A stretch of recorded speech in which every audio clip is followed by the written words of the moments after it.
ನಮಸ್ಕಾರ. ದೆಹಲಿ ವಿಧಾನಸಭಾ ಚುನಾವಣೆಯ ಫಲಿತಾಂಶ ಹೊರಬಿದ್ದಿದ್ದು ಆಮ್ ಆದ್ಮಿ ಪಾರ್ಟಿ ಹೀನಾಯ ಸೋಲು ಕಂಡಿರೋದು ನಮಗೆಲ್ಲ ಗೊತ್ತೇ ಇದೆ.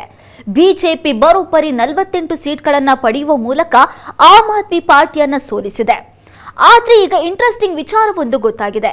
ಅದೇನು ಅಂದ್ರೆ ದೆಹಲಿಯಲ್ಲಿ ಆಮ್ ಆದ್ಮಿ ಪಾರ್ಟಿ ಸೋಲಿಗೆ ಬಿಜೆಪಿ ಕಾರಣವಲ್ಲ, ಬದಲಿಗೆ ಕಾಂಗ್ರೆಸ್ ಕಾರಣ ಅಂತ ಹೇಳಲಾಗಿದೆ.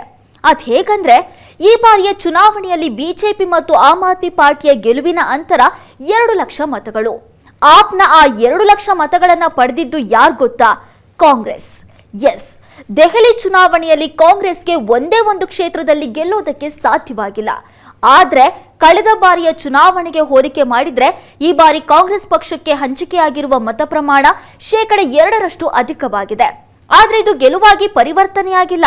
ಆದ್ರೆ ಆಪ್ ಸೋಲಿಗೆ ಇದೇ ಕಾರಣವಾಗಿದೆ. ಇದಕ್ಕೆ ಬೆಸ್ಟ್ ಎಕ್ಸಾಂಪಲ್ ಅಂದ್ರೆ ಕೇಜ್ರಿವಾಲ್ ಪರ್ವೇಶ್ ವರ್ಮಾ ವಿರುದ್ಧ ಸೋತಿದ್ದು 4089 ಮತಗಳಿಂದ. ಈ ಕ್ಷೇತ್ರದಲ್ಲಿ ಕಾಂಗ್ರೆಸ್ನ ಸಂದೀಪ್ ದೀಕ್ಷಿತ್ ಪಡೆದಿರುವ ಮತ 4568. ಈ ಮತ ಕೇಜ್ರಿವಾಲ್ಗೆ ಬಂದಿದ್ರೆ ಇಲ್ಲಿ ಅವರು ಗೆಲ್ತಾ ಇದ್ರು. ಇನ್ನು ಜಂಗ್ಪುರದಲ್ಲಿ ಆಪ್ನ ಮನೀಶ್ ಸಿಸೋಡಿಯಾ ಕೇವಲ 675 ಮತಗಳಿಂದ ಸೋಲು ಕಂಡಿದ್ದಾರೆ. ಇಲ್ಲಿ ಕೈ ಅಭ್ಯರ್ಥಿ ಪಡೆದಿರುವ ಮತ 7350. ಇನ್ನು ಗ್ರೇಟರ್ ಕೈಲಾಶ್ನಲ್ಲಿ ಸೌರಭ್ ಭಾರದ್ವಾಜ್ 3188 ಮತಗಳಿಂದ ಸೋತ್ರೆ ಕಾಂಗ್ರೆಸ್ನ ಅಭ್ಯರ್ಥಿ 6711 ಮತಗಳನ್ನು ಪಡೆದ್ರು. ಈ ರೀತಿ 12ಕ್ಕೂ ಅಧಿಕ ಕ್ಷೇತ್ರದಲ್ಲಿ ಆಪ್ ಸೋಲಿಗೆ ಪರೋಕ್ಷವಾಗಿ ಕಾಂಗ್ರೆಸ್ ಕಾರಣವಾದಂತಾಗಿದೆ.